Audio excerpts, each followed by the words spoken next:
Bueno, ya estamos aquí con la presencia de José Ignacio de Mendiguren, que es diputado nacional del Frente Renovador, una de las fuerzas que, de acuerdo a la mayoría de las encuestas, mejor perfilada está de cara a las elecciones presidenciales del 2015. ¿Qué tal, José Ignacio? ¿Cómo estás?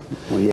Bueno, la idea básica es conocer, ¿no?, la visión que tiene el Frente Renovador sobre la situación de la economía y las propuestas, ¿no?, que tienen para mejorar, ¿no?, la situación actual. ¿Cómo estás viendo las medidas, ¿no?, que viene tomando el gobierno en este cambio, en este giro que ha dado en los últimos meses? Bueno, yo creo que ha habido un sinceramiento, ¿no? Primero, a ver, trasladémonos a lo que fue esto los últimos años, sobre todo para la industria, que es donde yo me manejo. Después de la crisis del 2002, está claro que la industria pegó un periodo de crecimiento, llegó al 110%, fue un crecimiento fuerte. Sí. Además fue heterogéneo, crecían casi todos los sectores industriales.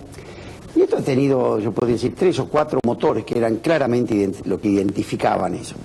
Uno era el tipo de cambio competitivo, sí. El otro era la baja inflación y el otro era el orden de las cuentas públicas, superávit fiscal y comercial. Esto hacían un combo y una buena renegociación de la deuda, que hizo que, bueno, los servicios y todo lo que tiene que ver con la deuda, bajar el endeudamiento de la Argentina, bajara muchísimo, incidiera muy poco también sobre las cuentas públicas.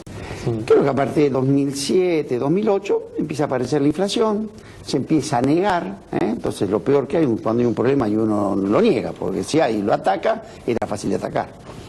Y esos motores se empiezan a apagar, esto lo digo siempre, era muy claro, es decir, el tipo de cambio veíamos que se actualizaba a razón del 10, 9% anual, y la inflación estaba al 25%, no había hace falta ser economista, ni pensar que no iba a llegar a las consecuencias que siempre en la Argentina pasó. Recordemos que todo retraso cambiario, siempre lo digo, en la Argentina se salió de dos formas, mal o peor. Nunca uno, cuando acumula, sale mal. Y después, bueno, la inflación, que estaba en el 3%, pasó al 25%, el superávit fiscal, que estaba en el orden del 4 o 5% positivo, pasó a estar en el mismo negativo, y nosotros no podemos decir no pasó nada y seguimos con las mismas cosas, el modelo es el mismo. No, los motores se apagaron. Bueno, el gobierno, al negarlo, es el peor camino para resolverlo. Y después creo que el gobierno, especialmente después del 2011, después del 54%, ahí se equivoca más rápido, digamos. En ese momento, ustedes se acuerdan, en Argentina en el 2011 el gobierno gana con el 54% de los votos, mucho poder político, la economía crecía al 7%, es cierto, habíamos tenido 6.000 millones de caída de reservas y algo y también de fuga de capital. Ya estaba igual el problema inflacionario, ¿no? No, el problema inflacionario estaba. Ahora, ¿cuál fue la respuesta a esto? En vez de, con esa capacidad de política y la maniobra que daba un crecimiento al 7%, atacar el problema de la restricción externa que podía ser 6.000 millones de fuga, que para nosotros venía, ¿cómo se hacía? Recuperando esos motores que volvían a generar ingresos de dólares, porque con esos motores llegamos a acumular 53.000 millones de dólares de reservas, más pago de 14.000. Estaba claro cuál era la receta. Bueno, en vez de hacer esto, de ir a recuperar esos motores, se apeló al cepo cambiario. El cepo cambiario generó vieja historia argentina del desdoblamiento. Cada vez que hay desdoblamiento sabemos que se corta la inversión, porque nadie trae dólares para cambiar una moneda que cree que no es la correcta para invertir. Desde el sector nuestro, nosotros en el año 2011 tuvimos un financiamiento externo, comercial y financiero del orden de los 17.500 millones de dólares. A partir de ahí se cancelaron, porque cuando hay retraso la gente se anticipa a cancelar. Pero bueno, José, básicamente entonces la idea de esta fuerza política a la que te integraste es regresar, digamos, a los lineamientos que había entre el 2003 y el 2007, digamos. Sí, por supuesto. A ver, es cierto, recuperar.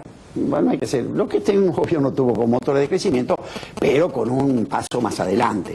Nosotros hacemos una clara distinción de lo que es crecimiento económico con desarrollo económico. Yo creo que Argentina, a mí me tocó ser ministro después de la terrible crisis del 2001, y en el 2002 también se buscaban muchos atajos. Ustedes se acuerdan, dolarizar la economía, poner una banca offshore, todo. Y nosotros dijimos no. Vamos a volver a una economía normal, se decía en esa crisis. ¿Qué era una economía normal? Una economía que tenía moneda. ¿Qué países dolarizaron en el mundo? Ecuador, Panamá, las Islas Marshall, Micronesia, bueno, no era el caso. Y poner un tipo de cambio que se ajustara en función de, con intervenciones, ¿cierto?, pero en función de la economía. Así se salió.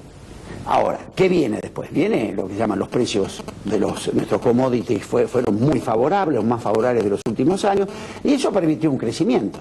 Eso trae superávit fiscal, etcétera. Ahora, eso no es lo mismo que desarrollo. Desarrollo significa crear las herramientas para donde uno quiere ir. Y eso significa ¿qué? Significa fijar ritmos, prioridades, objetivos, y esto es lo que nosotros queremos implantar a partir del 2015, si es que el Frente Renovador gana. José, el próximo gobierno seguramente va a heredar el cepo cambiario si antes no se levanta, ¿no? Si no pasa algo, pero este desdoblamiento cambiario que decías que hubo tantas veces en Argentina, seguramente va a estar en 2015. La idea es unificarlo, ¿y de qué manera? ¿Cómo se levanta el cepo cambiario? Bueno, yo creo que hay posibilidades de que el gobierno antes del 2015 lo pueda separar. No en forma abrupta, pero nosotros ¿qué notamos? Y me pasó en las 2 giras que yo he tenido con Massa, que estuvimos en Brasil, estuvimos en España. Argentina hay expectativas favorables del exterior, no cabe duda. Los números de la Argentina sabemos que son, ojalá muchos países del mundo lo tuvieran para poder prestarle. El sector privado en la Argentina está desapalancado, no es la Argentina del 2001 donde estábamos todos en el sector privado con patrimonio neto negativo. Y hay claras señales de inversión en zonas que son muy emblemáticas y muy importantes en capital, como puede ser el sistema de hidrocarburos, el sector minero, para arrancar, digo, ¿no? El sector de telecomunicaciones. Y nosotros estamos seguros que recuperando esos motores, volviendo a recuperar los espacios de rentabilidad razonable que por la pérdida de competitividad cayó sobre las economías regionales, el país tiene una capacidad de arranque muy fuerte. Así que creo que en ese estado salir del cepo va a ser una consecuencia natural. Y creo que nosotros, la Argentina, y vuelvo a repasar, para no hacer ideologizar la cosa, necesitó la Argentina entre el 2002 y el 2008 cepo, distintos tipos de cambio. Bueno, no lo necesitó. Y José, ¿cómo resolver el problema de la inflación? Una inflación que está en torno al 30%, una inflación elevadísima, ¿no? Sí, nosotros, si ustedes me escuchan, hace más de 3 años, cuando empezó a aparecer la inflación y teníamos nuestra pelea con Moreno, de los controles y los recontroles y los precios amigables, precios enemigos, todas las cosas que inventamos sobre los precios, nosotros muchas veces dijimos, puede tener algún efecto una administración de precios si uno lo toma como un puente de plata mientras hace las cosas que tiene que hacer. No lo hicimos, nos quedamos nada más que con eso.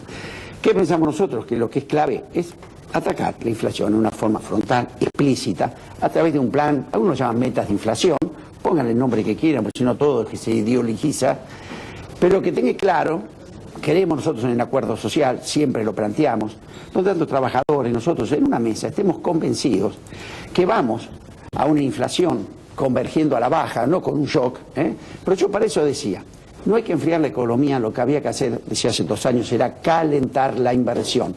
Para mí, una de las principales causas que generó este aceleramiento inflacionario fue que no hubo una oferta que pudo haber acompañado la demanda que la economía generó. ¿Y por qué? Porque se ahuyentó a la inversión. Cuando uno pone como la arbitrariedad de Moreno, como la forma de decir usted importa, usted no importa, usted no gira utilidades, usted no le pague a los proveedores, más bien que hay un clima que lo que uno lo tiene lo deja, pero es difícil que alguien ponga más. Entonces lo que hay que hacer en Argentina es calentar la inversión. Justamente, ¿no?, para lograr así que regrese, ¿no?, tanto la inversión privada local como la extranjera, se requiere, ¿no?, resolver conflictos como por ejemplo el conflicto con Repsol por la nacionalización de YPF. ¿Por qué, digamos, a mí me sorprendió, por ejemplo, que el Frente Renovador se abstuvo en la votación de la ley, digamos, que confirmó, ¿no?, el acuerdo con Repsol? ¿Cuál es el motivo? El motivo es muy claro. A ver, primero no estamos discutiendo la expropiación, ya estaba resuelta, estamos discutiendo el pago. Nosotros creemos, por un lado, que había que resolver definitivamente el tema Repsol por lo que está detrás. Tenemos uno de los principales yacimientos en el mundo de Shell Oil y Shell Gas. Sabemos que necesitamos urgentemente las inversiones allí para terminar con 13.000 millones de dólares por año de importación energética. Y sabíamos que una empresa en las condiciones de YPF, donde nadie sabía de quién era, digamos la verdad, era imposible que capte inversiones. Por lo tanto, por un lado, teníamos que ayudar a resolver ese tema, por el país, por autoabastecimiento y por las inversiones. Ahora, por otro lado, no podíamos convalidar, por ejemplo, una tasación en la forma que se hizo. Todos sabemos que una tasación es previa a una expropiación. Uno primero dice cuánto vale lo que voy a expropiar, acá esto no se había hecho, y después se trató de acomodar a una cifra que se había pautado la tasación de la compañía. Analizamos detalladamente los tiempos en que se había hecho, era imposible que se pudiera evaluar con seriedad los pozos. Entonces nos pareció que eso no lo podíamos convalidar, que los números estaban, el oficialismo iba a sacar la ley adelante, entonces pues esa fue la causa. Hacia adelante queremos apoyar, pero ahora ¿qué queremos? ¿Qué decimos? No se arregla con esto. Lo que el país necesita hoy es una nueva ley de hidrocarburos que permita dar futuro, previsibilidad a los inversores más allá del 2015, porque si no va a ser difícil que con esto lo logremos. Muchas gracias por haber venido. Un gusto. Nos vamos entonces con esta visión, un pantallazo sobre la visión que tiene sobre la economía esta fuerza política que tiene chances ciertas de llegar al poder en el año 2015. Nos reencontramos el próximo domingo a las 19:30 aquí en Metro.